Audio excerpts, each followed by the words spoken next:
Hello everyone, Jeff here again, and it turns out I did have time today to make a second video, although I probably won't be posting this until tomorrow, so if you see this on Saturday, that's why. That's why I'm wearing the same blue shirt too.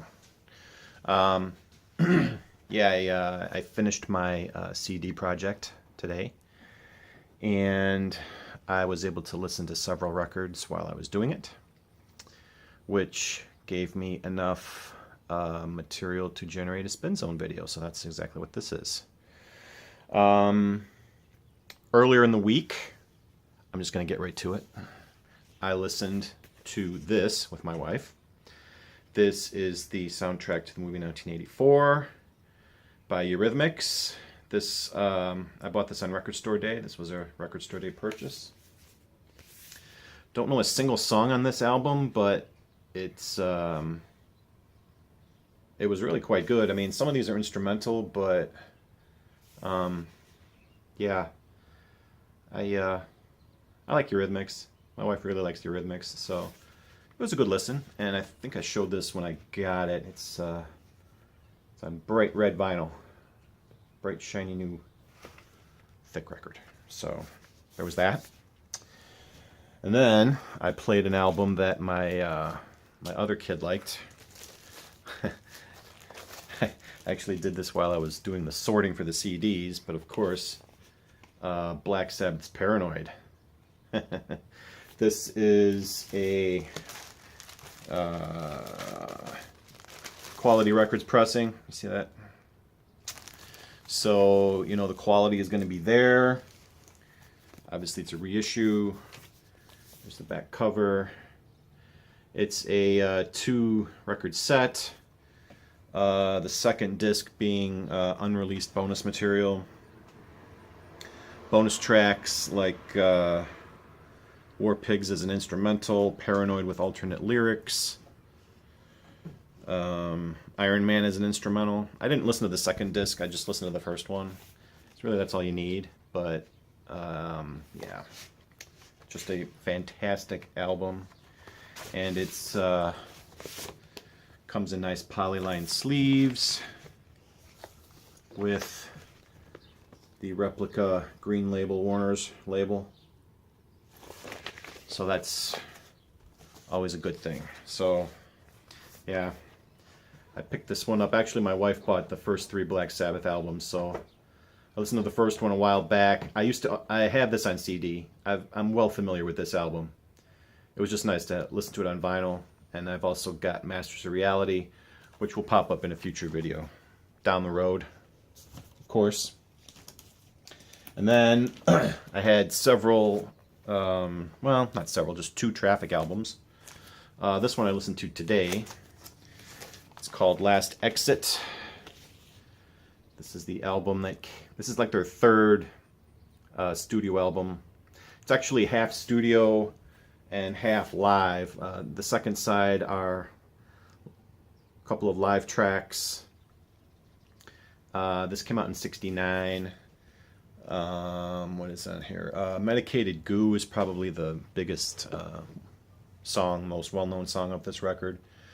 And then Shanghai Noodle Factory, which is a catchy little tune. I've heard that pop up in other places too. But yeah, this is one of the records I got from that guy in my rant video from a couple weeks back. Actually, it's more like about a month back. And these records were actually good playing. It's on the Old School United Artists label, which is always nice. It's a little noisy here and there, but overall sounds pretty decent, and the music is good. So I listened to this, and then to go along with that album, I posted this one on Facebook that I was playing it. This is the Best of Traffic. Actually, this should be called the Best of Early Traffic because it only covers like the first 3 albums. So everything from John Barleycorn and later isn't on here. So, and you can see the same symbol on here as on Last Exit. There's the track list. Sorry that there's so much glare. Also on the United Artists label, the old school United Artists label.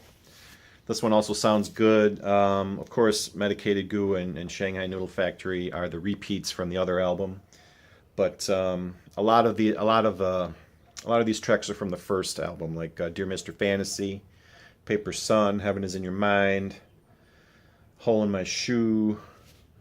Yeah. So it's, I mean, they're calling it Best of Traffic, but it's really almost like a repressing of their first album with a few other cuts thrown in.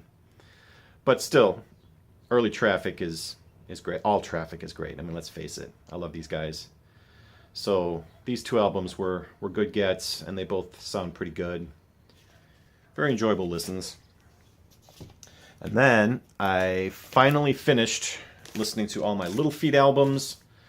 This one had slowly worked its way to the back of the record crate, so I finally remembered to pull it. This is called Hoi Hoi. Little Feat. This is something of an odds and sods type collection. It's got some live tracks of well-known Little Feat songs. Here's the gatefold. You can see the band there. This came out, I believe this came out in the early 80s after Lil George had died. So it's kind of a catch-all of leftover tracks and some live cuts from their, I guess, archives that hadn't been released before. So it's on the Warner Brothers label. It's a good album. Like I say, it was nice to wrap up listening to the Little Feats. I'd forgotten about that. I think I know I said I was going to finish this a while ago and move on to Neil Young, and then, like it is when you collect records and new ones come in and you want to listen to them right away and you get all excited about them, and other ones kind of get forgotten. That's what happened here. So I'm going to have to do another back of the crate spin zone here, just to kind of work through some of the older albums that have been sitting for a lot longer. And this was one of them. And it was a good listen. You know, this is probably the 7th or 8th Little Feat album that I've shown and talked about, so I'm pretty much out of adjectives. If you like Little Feat, you'll probably like this too. So it was fun to listen to. And it's a 2-record set. And then, speaking of moving on to Neil Young, I listened to Hitchhiker. Even though I know this was released last year, this was originally recorded in 1976, which is the reason why I'm listening to it now. I'm trying to keep it as chronological as I can, as far as the recording, not the release date. So I think the last Neil Young album I listened to was Tonight's the Night, and I listened to the live album of Tonight's the Night that got released earlier this year. So this was the next one in line. So I played this.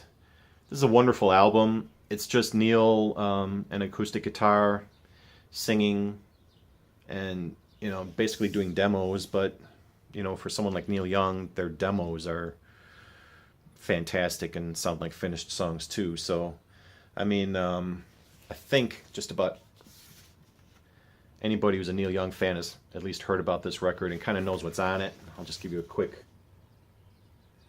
look at the gatefold here. And yeah, I've moved on to listening to the rest of my Neil Young albums from this album forward. So hopefully I'll stick to it a little bit better than I stuck to Little Feat, in which case you'll probably be seeing more of his albums in the future. But this was a great album. And really, solo acoustic Neil is probably, well, I won't say it's my favorite way to listen to him, but very few artists can crank out song after song after song that is so memorable just with a guitar and his voice. So, yeah, this is a good one. If you're a Neil Young fan at all and you haven't got this, do yourself a favor and get it while you still can, on vinyl, preferably, of course. It sounded great. I had no problems with the record. It's nice and quiet. which is really what you need for this kind of material, since it's, you know, it's acoustic guitar. It's a little more thoughtful, a little more reflective, and Neil's voice shines through. So yeah, this is a very pleasant listen. There you go. That covers about what I've been listening to this past week. I finished the CD project, like I said. I've got a lot more room around here now for expansion. And yeah, got to clean up the place a little bit for our guests, which will be coming on Sunday. So for to all of you out there, thank you for watching, liking, subscribing, and commenting. Check out my 300 subscriber contest if you haven't already. Make a video, get yourself entered. It's fun. And you could win a $50 Amazon card if you win. So that's not a bad prize, huh? Okay. That's it for now. Everybody have a good weekend. Peace. And I'll see you next week.